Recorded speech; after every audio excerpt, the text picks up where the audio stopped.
এত গরম পড়া আসলে কারণ হচ্ছে এইখানে, এই যে দেখেন এটা হচ্ছে গ্রাম, এটা হচ্ছে গ্রামের মাঠ ঠিকই। এটা মনে করেন 5 বছর 10 বছর 20 বছর পরে এখানে বাড়িঘর হয়ে যাবে, অনেক গাছপালা হয়ে যাবে, কিন্তু শহরের এরকম জায়গা কোনোদিনও গাছপালা লাগাবে না। এখানে মনে করেন আপনার বিল্ডিং হবে, ফ্যাক্টরি হবে, বিভিন্ন ধরনের অফিস হবে, কিন্তু একটা গাছপালাও দেখবেন তারা লাগাবে না। কিন্তু এটা হচ্ছে গ্রাম। এই যে গ্রামে কিন্তু আপনার গাছের তলায় অনেকটা শান্তি লাগে, কিন্তু আপনার যখন ফাঁকা জায়গায় দাঁড়াবেন তখন কিন্তু এই রোদের মধ্যে দাঁড়ানো কোনো লোক দিলে সম্ভব না।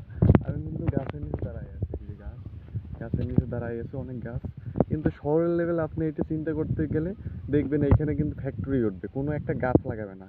তাই গরমটা কেন লাগবে না? গরম লাগবে না, লাগবে কি মানে গরম পড়বে না, পড়বে কি বরফ? গাছ লাগান বেশি করে সবাই, নাইলে আমাদের হয়তো